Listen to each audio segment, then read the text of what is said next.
Welcome back to our channel. DNA test ద్వారా అసలైన తన కూతురు ఆనంది అని తెలుసుకున్న జ్యోతి, జీవన, ఇందుమతి చెంప పగలగొట్టిన సునంద. అసలు ఇదంతా ఎలా జరిగింది, ఏం జరిగింది అనేది తెలుసుకోవాలి అనుకుంటే ఖచ్చితంగా ఈ ఎపిసోడ్ ని ఎక్కడ మిస్ కాకుండా ఫస్ట్ నుంచి ఎండింగ్ వరకు ఎక్కడ స్కిప్ చేయకుండా చూసేయండి. అప్పుడే మన ఫేవరెట్ సీరియల్ పాపే మా జీవన జ్యోతి సీరియల్ ఏం జరిగింది అనేదైతే క్లియర్గా అర్థమవుతుంది. అండ్ ఈరోజు ఎపిసోడ్ అయితే చాలా ఇంట్రెస్టింగ్గా జరిగిందండి. సో ఎక్కడా మిస్ కావద్దు. బట్ దానికన్నా ముందు మీరు చేయవలసిందల్లా మన ఈ ఛానల్ని ఇప్పుడే ఇక్కడే సబ్స్క్రైబ్ చేసుకోవడం, పక్కనే ఉన్న బెల్ ఐకాన్ని ట్యాప్ చేయండి. అప్పుడే ఇంకా మీరు ప్రతి వీడియోని, ప్రతి ఎపిసోడ్ని కూడా మిస్ కాకుండా మీకు టైం టు టైం అయితే నోటిఫికేషన్ రూపంలో వచ్చేస్తుంది. ఇక లేటెస్ట్ డిజైన్ ఎంబ్రాయిడింగ్ వర్క్ చేస్తూ సీరియల్లో ఏం జరిగిందో చెప్పబోతున్నాను. సో ఎక్కడ మిస్ కావద్దండి. అలాగే ఈ వీడియోని ఇప్పుడే లైక్ చేయండి. ఇక వీడియోలోకి అయితే వెళ్ళిపోదాం. ఇక సింహాద్రి అయితే ఇంటికి వచ్చేస్తాడు కదా. జీవన, సూర్య అందరూ ఉంటారు. ఇంకా జీవనతో పాటు ఇందుమతి, సూర్య, జ్యోతి, శశికాంత్, సునంద, ఆనంది, ఆదిత్య వీళ్ళందరూ కూడా ఉంటారు. ఉండేసరికి ఇక అప్పుడు ఆవేశంగా వచ్చి వస్తే జీవన నేను నిన్ను చంపేస్తాను అని చెప్పేసి వస్తే ఇక అప్పుడు శశికాంత్ అడ్డుపడి ఎందుకయ్యా అలాగా ఇదైపోతున్నావు, నీకేం అర్థమవుతుందా, అసలు ఎందుకు ఇలా బిహేవ్ చేస్తున్నావు అని చెప్పేసి అడుగుతాడు శశికాంత్ అయితే అడ్డుపడి. ఇక జీవన ఏమో సూర్య వెనకాల దాక్కుని ఏం మాట్లాడుతున్నావు, అసలు ఎందుకు ఇలా చేస్తున్నావు సింహాద్రి, నీ భార్య పోయిందన్న ఇదిలో ఉన్నావు నువ్వు అని చెప్పి బాధపడుతున్నట్టు మాట్లాడితే, లేదు సారు మీరు నాకు అడ్డు రావద్దు, ఈరోజు ఈ రాక్షసుని ఎట్లా అయినా సరే చంపేస్తాను, ఎందుకంటే దీన్ని చంపాలే, అప్పుడే నా మనశ్శాంతిగా ఉంటుంది అని చెప్పేసి అంటాడు సింహాద్రి. ఇక ఆ మాటకి అసలు ఏమీ అర్థం కాదు ఎవరికి, ఎందుకు ఇలా మాట్లాడుతున్నాడు అసలు ఈ అబ్బాయి అని చెప్పేసి, సింహాద్రి ఎందుకు ఇలా మాట్లాడుతున్నాడు అని చెప్పంటే ఇక అప్పుడు ఆనంది అడుగుతుంది, ఏం మాట్లాడుతున్నావు నాయన, అసలు ఎందుకు నాయన జీవనాన్ని చంపాల్సిన అవసరం నీకేముంది నాయన అని అంటుంటే ఇక అప్పుడు అంటాడు, ఏముందా మా తల్లి, నీ తల్లిని చంపింది ఈ రాక్షసి, అలాగే ఆ ఇందుమతి, వీళ్ళిద్దరూ కలిపే చంపేశారు, మీ అమ్మ చావుకు కారణం వీళ్ళే అని చెప్పేసరికి ఒక్కసారిగా అందరూ షాక్ అయిపోయి ఇక అప్పుడు ఆనంది మళ్ళీ అడుగుతుంది, అమ్మని చంపుడేంది నాన్న అని చెప్పి అడిగితే ఇక అప్పుడు లవునమ్మ, ఇగో ఈ ఇందుమతి అలాగే జీవన ఇద్దరు కలిసి మన ఇంటికి వచ్చి నా పిల్లాన్ని చంపేశారు, ఇగో నాకేమో మత్తుమంది ఇచ్చారు, అందుకే నేనేమో స్పృహ లేకుండా కోల్పోయాను, ఇదిగో చూడమ్మా అసలు నాకు ఏం జరుగుతుంది అనేది కూడా అర్థం అవ్వలేదు చూడు అని చెప్పి బాధపడుతున్నట్టు మాట్లాడుతూ ఉంటాడు. ఇక అప్పుడు చాలా కోపం వచ్చేస్తుంది ఆనందికి, నువ్వు చెప్పేది నిజమా నాయన అని అంటే, అవునమ్మా కావాలంటే నా మనస్సాక్షిని అడుగు, ఇంకా నేను అంతకు మించిన సాక్ష్యాన్ని తాలేను, అదిగో ఆ ఇందుమతి అలాగే ఆ జీవనాలకి తెలుసు నిజమేంటో అనేది, తర్వాత మీ అమ్మకు తెలుసు, అందుకే మీ అమ్మ ఆత్మకి శాంతి కలగాలన్నా ఈ రాక్షసుల్ని చంపేయాలి, నేను కావాలంటే చంపేసి నేను జైలుకి వెళ్తాను అని చెప్పేసి అంటాడు సింహాద్రి. ఇక ఆ మాటకి ఆనందికి కోపం వచ్చేస్తుంది.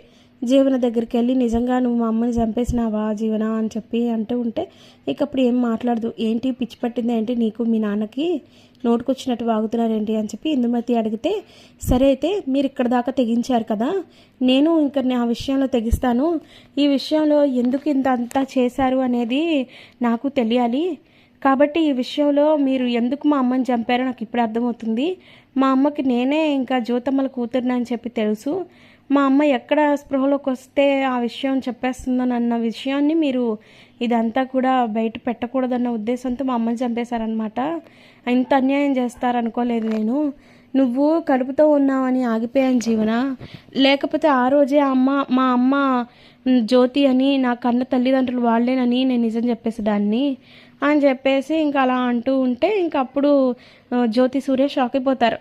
ఏం మాట్లాడుతున్నావు ఆనంది, నీకేమైనా అర్థమవుతుందా నువ్వు మాట్లాడే మాటలు, నువ్వు నా కూతురువేంటి, జీవన నా కూతురు కాకపోవడం ఏంటిదంతా అని చెప్పేసి ఇంకా అర్థం కానట్టు మాట్లాడుతుంటే ఇక అప్పుడు అవునమ్మా, నేను ఇన్నాళ్ళు కూడా నేను ఇగో ఈ జీవన గురించి ఆగిపోయాను, అలాగే నీకు ప్రాణగండం ఉంది అని తెలిసి నేను ఆగిపోయాను, కానీ ఇప్పుడు నేను ఆగాల్సిన అవసరం లేదు, వాళ్ళు ఏ కారణంతో అయితే మా అమ్మని చంపేశారో, నన్ను పెంచిన తల్లిని, నేను అనాథగా రోడ్డు మీద పడినప్పుడు వాళ్ళే నన్ను చేరదీసి మరీ ఇచ్చేశారు, అలాంటి తల్లిదండ్రులని రుణం తీర్చుకోవాల్సిన నేను పోయి నా వల్ల ఈరోజు నా తల్లి ప్రాణాలే పోగొట్టుకుంది, మా నాన్న మళ్ళీ అనాథగా మిగిలాడు, ఒక అనాథని చేరదీసిన వీళ్ళిద్దరూ మళ్ళీ ఇప్పుడు అనాథలుగా మిగిలిపోయారు అని చెప్పేసి ఏడుస్తూ ఉంటుంది ఆనంది.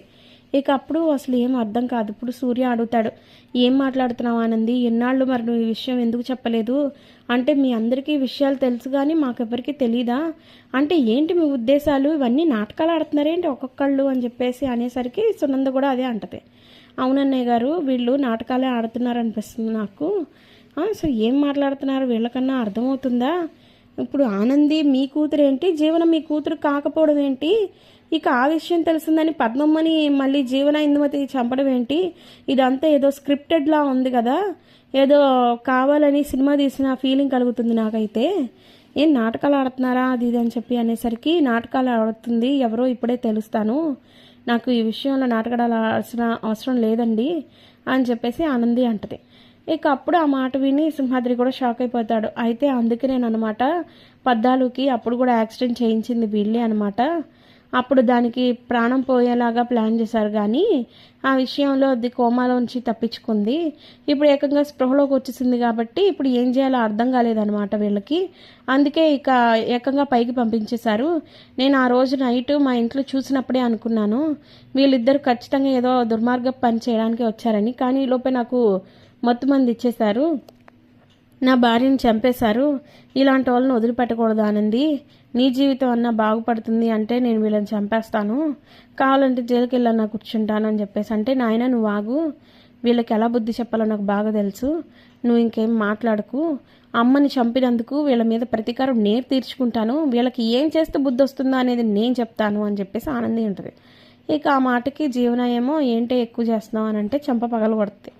చెంప పగలగొట్టి, ఇన్నాళ్ళు నిన్ను చాలా విషయాల్లో ఊరుకున్నాను ఎందుకో తెలుసా, నువ్వు నాలాంటి ఒక ఆడపిల్లవే, నువ్వు ఎక్కడ అమ్మా నాన్నలు వదిలేస్తే మళ్ళీ బాధపడతావు లేకపోతే ఎక్కడ ఇదవుతావు అన్న ఉద్దేశంతో నేను క్షమించి చాలా సందర్భాల్లో వదిలిపెట్టేశాను పోనీలే అని, కానీ నువ్వు మాత్రం ఒక మనిషి ప్రాణాన్ని తీయడానికి కూడా వెనకాడలేదు, నీలాంటి ఆడదాన్ని అసలు క్షమించకూడదు, నీలాంటి దాన్ని క్షమిస్తే ఆ పాపం మళ్ళీ నాకే చుట్టుకుంటుంది, ఇదిగో మా అమ్మని చంపినట్టు మా అమ్మని పోగొట్టుకున్నాను నేను అని చెప్పేసి ఇంకా ఆనంది అయితే బాధపడుతూ ఉంటుంది. ఇక అప్పుడు సునంద అడుగుతుంది, ఏం మాట్లాడుతున్నావు ఆనంది, ఎంతసేపు నువ్వు జ్యోతి సూర్యల కూతురివి అని అంటున్నావు తప్ప వేరే ఇంకేం మాట్లాడట్లేదు, మరి ఎన్ని రోజులు నువ్వు ఈ విషయాన్ని ఎందుకు బయట పెట్టలేదు అని అంటే, అప్పుడు ఆనంది అంటది, ఇన్ని రోజులు నేను బయట పెట్టకపోవడానికి ఒక ముఖ్యమైన కారణం ఉంది, నాకు ఈ విషయం కొన్ని సంవత్సరాల క్రితమే తెలిసింది, కాకపోతే అప్పుడు మా అమ్మకి నేను మా అమ్మ అని పిలిచినా కూడా తనకి ప్రాణగండం ఉందని చెప్పేసి నేను ఒక స్వామీజీ దగ్గర తెలుసుకున్నాను, రీసెంట్గా ఆయన దగ్గరికి వెళ్తే గండం పోయింది అని అన్నారు, అందుకే ఆ రోజే నిజం చెప్పేద్దామని చెప్పి వచ్చాను కానీ కుదురు పడలేదు, అసలు ఏం జరుగుతుంది అనేది అర్థం కాలేదు నా జీవితంలో, కరెక్ట్గా అదే రోజు జీవనేమో కడుపుతో ఉన్నానని చెప్పి అనింది, ఆ తర్వాత తను కడుపుతో ఉంది అన్న ఉద్దేశంతో ఎక్కడ అమ్మకి దూరం అయితే తను తట్టుకోలేదన్న ఉద్దేశంతో, అలాగే తన కూతురు ప్రెగ్నెంట్ అని ఆ రోజు అమ్మ చాలా మురిసిపోయింది, అటువంటి అమ్మ సంతోషాన్ని కూడా నేను దూరం చేయాలి అనుకోలేదు, అందుకే నేను ఆ విషయాన్ని చెప్పకుండా ఆగిపోయాను, కానీ మా అమ్మ పద్మమ్మ మాత్రం స్పృహలోకి వస్తే ఆ విషయం చెప్పకుండా ఉండదు కదా, అందుకే తనను చంపేశారు అని చెప్పేసి ఇంకా అలా బాధపడుతూ ఉంటుంది. ఇక ఈ విషయాన్ని నేను ఎలా నమ్మమంటావు ఆనంది, నువ్వు ఒక లాయర్వే కదా, ఇప్పుడు చెప్పు నా క్వశ్చన్స్కి సమాధానం అని సునంద అడుగుతూ ఉంటుంది. నువ్వు ఇన్ని రోజులు చెప్పలేదు బాగానే ఉంది, కనీసం మీ అమ్మకి చెప్పలేదు బాగానే ఉంది, కానీ మా అందరికన్నా కూడా చెప్పాలి కదా, నువ్వు మీ అమ్మని అమ్మ అని పిలవక్కర్లేదు, అది కూడా యాక్సెప్టెడ్, బట్ మొన్నటి దాకా ఏమో అమ్మ అని తెలిస్తే ప్రమాదం అన్నావు, గండం అన్నావు, ఇప్పుడేమో గండం తీరిపోయింది అని అంటున్నావు, అసలు నువ్వు మాట్లాడే దాంట్లో నీకన్నా అర్థం ఉందా, నువ్వు మాట్లాడే ఆ మాటల్లో ఏమన్నా న్యాయం ఉందా అని చెప్పేసి సునంద అడుగుతూ ఉంటే, ఇకప్పుడు ఆదిత్య మాట్లాడతాడు, అమ్మ నాకు ఈ విషయం తెలుసు అనగానే ఒక్కసారిగా అందరూ షాక్ అయిపోతారు జ్యోతి సూర్యలతో సహా. ఇక ఏం మాట్లాడుతున్నాడు ఆదిత్య అని చెప్పేసి ఇంకా సునంద అడుగుతుంది, ఏంటి ఆదిత్య నువ్వు కూడా ఇలాగా మాట్లాడుతున్నావు ఆ పిచ్చిదానికి తోడుగా అని అంటే, అది పిచ్చిది కాదమ్మా, పాపం ఇన్నాళ్ళు అమ్మా నాన్నల ప్రేమకు దూరమైన అభాగ్యురాలు, చిన్నప్పటి నుంచి ఎన్నో కష్టాలని అనుభవించిన ఒక సాధారణ మహిళలాగా ఉంది, ఈ రోజున తనకి నేను తోడుగా నిలబడకపోతే నాకన్నా మూర్ఖుడు ఇంకెవరు ఉండరు, ఒకడు గుర్తుపెట్టుకో అమ్మా, ఆనంది ఏం చేసినా కూడా దాని వెనక ఒక కారణం ఉంటుంది, ఇన్నాళ్ళు తను ఏమీ చేయలేకపోవడానికి అలాగే తన తల్లిని తల్లి అని చెప్పుకోలేకపోవడానికి కూడా కారణం ఏంటి అంటే తన తల్లికి ప్రమాదం ఉంది అన్న విషయం, ఈ విషయాన్ని నేను నిరూపిస్తాను కావాలంటే, అంతేగాని ఆనంది చెప్పే దాంట్లో తప్పు ఉంది అని చెప్పి నేను అనట్ను అని అంటే, ఒరే పిచ్చోడా నీకు అర్థం అవ్వట్లేదు, అది ఏదేదో మాట్లాడుతుంది, దాని మాటలు విని నువ్వు ఇట్లా అనడం ఏంటి అంటే, లేదమ్మా దానికి నిలబెత్తే సాక్ష్యం నేనే. స్వామీజీ దగ్గర నేనున్నాను. ఆయన చెప్పిన మాటలే నేను ఇప్పుడు చెప్తున్నాను. ఆ రోజు అసలుకి జీవన ప్రెగ్నెంట్ అని చెప్పిన రోజు మేము ఇంటికి వచ్చాం కదా, గుర్తుందా అత్తయ్య మీకు అని జ్యోతితో అంటాడు. అవును అన్నట్టు ఇంకా ఏడుస్తూ అంటది ఇంకా జ్యోతి. ఆ మాటకి ఆ రోజు మేము మీ మీద ఉన్న గండం పోయింది, మీకు ఎలాంటి ప్రమాదం ఉండదు అన్న తెలిసిన తర్వాతే ఆ పూజారి తాతతో పాటు మీ ఇంటికి వచ్చాము, ఆనంది మీ కూతురని చెప్పడానికి. అప్పుడు మనసారా తను మిమ్మల్ని పట్టుకొని ఏడుద్దాం అనుకుంది, కానీ ఆ అదృష్టాన్ని కూడా లేకుండా చేసింది జీవన. అప్పుడు కూడా ఆనందికి స్వార్థం గురించి కాకుండా జీవన గురించే ఆలోచించింది. జీవన జీవితం ఏమైపోతుందోనని ఆలోచించింది. అటువంటి మనిషికి ఈ రోజున తన తల్లిని పొట్టన పెట్టుకున్నారు వీళ్ళిద్దరూ. అవును, ఇప్పుడు సింహాద్రి గారు చెప్పేది నేను కూడా నమ్ముతున్నాను అని చెప్పేసి ఇంకా ఆదిత్య అంటాడు. అప్పుడు ఇందుమతి ఏమో ఇదంతా ఆ స్వామీజీతో మీరు ఆడించిన నాటకం అయి ఉండొచ్చు. రేపొద్దున ఆ స్వామీజీని తీసుకొచ్చి మీరు ఇదిగో వీళ్ళే మా అమ్మ నాన్న అని చెప్పిస్తారు. అలాంటి జానులు మీరు అది ఇది అని చెప్పి నోటుకొచ్చినట్టు మాట్లాడుతూ ఉంటుంది ఇందుమతి. ఇక అప్పుడు చాలా కోపం వచ్చేస్తుంది ఆనందికి. ఇక అలా ఆదిత్య ఆర్గ్యూ చేస్తాడు ఇందుమతితో. మీకేం తెలుసండి, మీరే అబద్ధం చెప్పించారేమో, ఆ రోజున జ్యోతమ్మని అలాగే అమ్మ అని పిలవనివ్వకుండా చేసింది మీరేనేమో, ఎవరు చూసొచ్చారు అని చెప్పేసి ఇంకా ఆ రకంగా మాట్లాడుతూ ఉంటే ఇక అప్పుడు ఆనందికి కోపం వస్తుంది. కోపం వచ్చి ఇంకా చాలు ఆపండి అని చెప్పి గట్టిగా అరుస్తుంది. అరిచిన తర్వాత ఏంటిది ఎలా అరిచింది అని చెప్పి అందరూ సైలెంట్ అయిపోతారు. ఇక అప్పుడు సరే అత్తయ్య, మీకు నేను మా జ్యోతమ్మ అమ్మనా కాదా, కూతురునా కాదా అని చెప్పి మీకు తెలియాలి అంతే కదా. మీతో పాటు ఈ ఇందుమతికి అలాగే ఈ జీవనకి అలాగే ఇక్కడున్న ప్రతి ఒక్కరికి ఎవరైతే నేను జ్యోతి సూర్యల కూతుర్ని కాదు అని నమ్ముతున్నారో వాళ్ళందరికీ కూడా నేను అసలైన ప్రూఫ్స్తో నిరూపిస్తాను అని చెప్పి అంటే ఒకళ్ళు మొహాలు ఒకళ్ళు చూసుకుంటారు. ఇక అప్పుడు ఎలా నిరూపించిద్ది అని చెప్పేసి ఆలోచిస్తూ ఉంటే అమ్మ మీరు ఇంకా నాన్న నాతో పాటు రండి అని చెప్పేసి ఇక అప్పుడు జ్యోతిని చేపట్టుకొని లాక్కొని వెళ్ళిపోతుంది. మరోపక్క సూర్య కూడా వెళ్తారు. ఇంకా వాళ్ళిద్దరు వెళ్ళారు కదా, ఏం నిరూపించేసిద్దా ఇది అని చెప్పేసి ఇందుమతి జీవన అలాగే సునంద శశికాంత్ వీళ్ళందరూ కూడా వెళ్తారు ఆదిత్యతో పాటు. ఇక అలా హాస్పిటల్కి తీసుకెళ్ళిద్ది. హాస్పిటల్ దగ్గర ఆపిన తర్వాత వెళ్ళి డాక్టర్తో మాట్లాడిద్ది. డాక్టర్ గారు, నాకు మా అమ్మకి DNA టెస్ట్ చేయించాలి, నేనే లాయర్ని, సో నా దగ్గర దానికి కావాల్సిన పేపర్స్ అన్నీ కూడా నేను మీకు ఒక 2 అవర్స్లో సబ్మిట్ చేస్తాను, కానీ ముందు మీరైతే బ్లడ్ టెస్టులు తీసుకోండి, బ్లడ్ రిపోర్ట్స్ అని చెప్పి మీరు రిపోర్ట్స్ వచ్చేలోపు నేను ఆ ఆర్డర్ తీసుకొస్తాను, కోర్టు ఆర్డర్ అని చెప్పేసి మరోపక్క ఫోన్ చేసేసి ఇక ఫోన్లో ఇక ఇలాగా నాకు DNA టెస్ట్ చేయించడానికి ఆర్డర్స్ కావాలి కోర్టు ద్వారా అని చెప్పేసి ఇక ఆ రకంగా తెప్పించిద్ది. ఈలోపు డాక్టర్ మొత్తానికి జ్యోతి దగ్గర అలాగే ఆనంది దగ్గర ఇద్దరి దగ్గర బ్లడ్ టెస్టులు చేసుకుంటారు. తీసుకున్న తర్వాత అమ్మ మినిమం 2 అవర్స్ పడుతుంది అమ్మ, మరి ఇక్కడ వెయిట్ చేయండి అంటే పర్లేదు డాక్టర్ గారు, మాకు ఇంటికి వెళ్ళేంత ఇది లేదులే, మేము ఇక్కడే వెయిట్ చేస్తాము, ఎందుకంటే ఇంటికి వెళ్ళి వచ్చేలోపు ఎవరు ఎటువంటి రిపోర్ట్స్నైనా తారుమారు చేసే శక్తి ఉంటుంది, కాబట్టి ఈ విషయంలో నేను ఎవరిని నమ్మదలుచుకోలేదు అని చెప్పేసి అంటది ఆనంది. ఇక అప్పుడే ఇందుమతి అలాగే జీవన టెన్షన్ పడిపోతూ ఉంటారు. ఇక ఇద్దరిలో మాట్లాడుకుంటారు. ఇప్పుడు కనుక ఇది DNA టెస్ట్ అని చెప్పి ఇచ్చేసిందంటే మన బతుకు బస్టాండ్ అయిపోతుంది, నాకు ఏం చేయాలో అర్థం కావట్లేదు అని అంటే ఇంక అప్పుడు నువ్వేం పైకి పడకు పెద్దమ్మ, ఆ డాక్టర్ని కొనే ప్రయత్నం చేద్దాం పదా అని చెప్పేసి పక్క నుంచి వెళ్తారు. ఇక ఈ లోపు బ్లడ్ టెస్టులు తీసుకున్నారు కదా, ల్యాబ్లో టెస్ట్ రిపోర్ట్స్ జరుగుతూ ఉంటాయి. ఈ లోపు వీళ్ళిద్దరేమో ఇంకా మొత్తం అందరూ కొంచెం టెన్షన్తో ఉంటారు. ఇక ఈ లోపు ఇందుమతి జీవన కలిసి ఇంకా డాక్టర్ దగ్గరికి వెళ్తారు.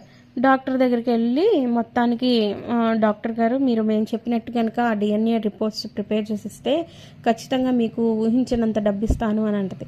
ఇక అప్పుడు డాక్టర్ తిడతాడు, ఏమమ్మా నువ్వు చదువుకున్న దానిలాగా ఉన్నావు, వీళ్ళ లంచం ఇవ్వడానికి సిగ్గులేదా, అయినా ఇది నీది నాది కాదు, కోర్టు నుంచి వచ్చిన ఆర్డరు, ఈ ఆర్డర్లో ఏమన్నా అటు ఇటుగా అయ్యి ఇచ్చేసింది అనుకో, నువ్వేమో తెలియదు కానీ నా లైసెన్స్ క్యాన్సిల్ అయిపోయి నా ఉద్యోగం పోతుంది, నాకు అది ఇష్టం లేదు, దయచేసి ఇక్కడి నుంచి వెళ్ళిపోండి లేకపోతే పోలీస్ కంప్లైంట్ ఇస్తానని చెప్పేసి అంటాడు.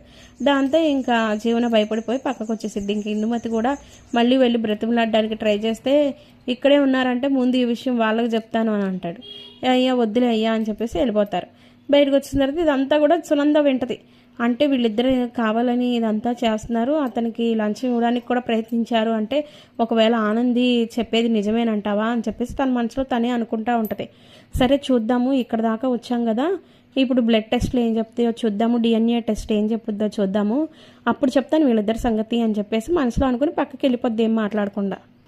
సరిగ్గా గంట తర్వాత ఇంకా బ్లడ్ టెస్ట్లు అలాగే రిపోర్ట్స్ అయితే వస్తాయి. ఇంకా డిఎన్ఏ టెస్ట్ వచ్చేసరికి అందులో అది సూర్యనే చూస్తాడు. సూర్య చూసి ఒక్కసారిగా షాక్ అయిపోతాడు. షాక్ అయ్యి ఇంకా పక్కన ఉన్న జ్యోతికి తీసుకుంటుంది. జ్యోతికి తీసుకొని ఒక్కసారిగా చూసి షాక్ అయ్యి కుప్పకూలిపోతుంది, కింద కూర్చుండిపోతుంది అసలు. ఇంకప్పుడు జ్యోతి సూర్య ఇద్దరు కూడా ఏడుస్తూ ఉంటే ఇంకప్పుడు శశికాంత్ వచ్చి ఓదార్చి ఇంక ఈలోపు సునంద చూస్తుంది ఆ రిపోర్ట్స్. చూసేసరికి ఇంకా ఆనందియే జ్యోతి కూతురు అని చెప్పి ఉండేసరికి ఒక్కసారిగా ఇంకా షాక్ అయిపోయి అంటే ఆనందియే నిజమైన కూతురా, మరి జీవన ఎవరు అంటే ఇంకెవరు అనుకుంటున్నారు, ఆ శంభుప్రసాద్ కూతురు, ఆ శంభుప్రసాద్ రెండో భార్య కూతురు, దీని సవతి కూతురు, దాని జీవితాన్ని నాశనం చేయడానికి అని చెప్పేసి ఇచ్చారు అని చెప్పేసి ఇంకా అప్పుడు మొత్తం నిజాలన్నీ కూడా బయటకు వస్తాయి. ఎవరి ద్వారా అంటే ఇక అప్పుడు ఆనంది చెప్పుద్ది, ఇదంతా కూడా నాకు తెలుసు అత్తయ్య గారు, కానీ నేను ఏ రోజు కూడా నోరెప్పలేదు. ఎందుకో తెలుసా, కేవలం నేను జీవన గురించి ఆలోచించాను. ఎందుకంటే తను నాలాంటి ఒక ఆడపిల్ల, నేను ఎలాగో నా జీవితాన్ని ఒక అనాథ జీవితంగా గడిపాను. అదృష్టం బాగుండి పద్మమ్మ చేతిలో పడి ఆ ప్రేమాభిమానాలు పొందగలిగాను. కానీ ఇప్పుడేమో ఈ రాక్షసి ఇంత పని చేస్తుంది అనుకోలేదు. మా అమ్మని దూరం చేస్తుంది, నన్ను కని పెంచకపోయినా నన్ను పెంచింది ప్రేమతో. అలాంటి తల్లిని నాకు దూరం చేసిన ఈ రాక్షసిని నేను వదలదలుచుకోలేదు. కేవలం తను ఆ రోజు ప్రెగ్నెంట్ అన్న ఒకే ఒక కారణంతో నేను ఏం మాట్లాడలేకపోయాను అని చెప్పి ఇలా పదే చెప్పడంతో సునందకి ఇంక అప్పుడు డౌట్ వచ్చింది, ఇదేంటి కరెక్ట్గా అంటే ఆనంది ఆ రోజు ఈ విషయంలో జ్యోతి సూర్యులకి కూతురు అని తెలుసుకున్న రోజే ఇంకా జీవన వెళ్ళి ప్రెగ్నెంట్ అని చెప్పడం ఏంటి అని చెప్పి పైకి అంటది. ఇక ఆ మాటకి చైతు కూడా ఇంకా అవునమ్మా నాకు అదే అర్థం కాలేదు అని చెప్పి అనేసరికి ఇందుమతి గుండెలో రాయపడిపోద్ది జీవన గుండెలో. వామో ఇదేంటి డొంక తీగలాగితే డొంకంతా కలిసినట్టు మా అత్తగారు ఈ విషయాన్ని కూడా పైకి లేపుతున్నారు అని చెప్పేసి అనుకుంటా ఉంటుంది. ఇక అప్పుడు నాకు ఎందుకు అనుమానంగా ఉంది, ఈ విషయం తెలుసుకునే జీవన అబద్ధం కూడా ఆడుండొచ్చు కదా అని చెప్పి అక్కడే కదా హాస్పిటల్ ఇంకా డాక్టర్ని పిలిపించి, డాక్టర్ గారు నాకు హెల్ప్ చేయాలి, దీనికి ఇక ప్రెగ్నెంట్ అని చెప్పింది, మాకు టెస్ట్ చేయించాలి అని చెప్పి అంటే, ఏంటత్తయ్య మీరు ఇలా మాట్లాడుతున్నారు, ఒక విషయం తర్వాత ఒక విషయం ఇలాగా అన్ని రకాలుగా మమ్మల్ని బ్లేమ్ చేస్తూనే ఉంటారా అని చెప్పేసి అంటుంటే, లేదు జీవన నాకు ఎందుకు అనుమానంగా ఉంది, ఎందుకంటే నువ్వు అదే రోజున నువ్వు వెళ్ళిపోయి డైరెక్ట్గా జ్యోతి సూర్యకి చెప్పాల్సిన అవసరం ఏంటి, నువ్వు ప్రెగ్నెంట్ అయితే ఫస్ట్ చైతుకు చెప్పాలి, పోనీలే అత్తగారింట్లో చెప్పాలి, అంటే మాకెవ్వరికి కూడా చెప్పకుండా నువ్వు మాత్రం డైరెక్ట్గా వెళ్ళిపోయి జ్యోతి సూర్యకి చెప్పడం ఏంటి, ఇదంతా నీకు ఇదిగా లేదు, అందుకే నాకు డౌట్గా ఉంది, డాక్టర్ గారు ప్లీజ్ ఆ అమ్మాయిని చెక్ చేయండి అని చెప్పాను. తర్వాత ఇక టెన్షన్ పడిపోతూ ఉంటుంది, వామ్మో ఇదేంట్రా బాబు ఒకదాని తర్వాత ఒకటి వస్తూనే ఉన్నాయి నాకు సమస్యలు అని చెప్పేసి అనుకుంటూనే ఇంకా లోపలికి వెళ్ళిన తర్వాత ఇంకేం మాట్లాడకపోయేసరికి ఇంకప్పుడు డాక్టర్ గారు బయటకు వచ్చి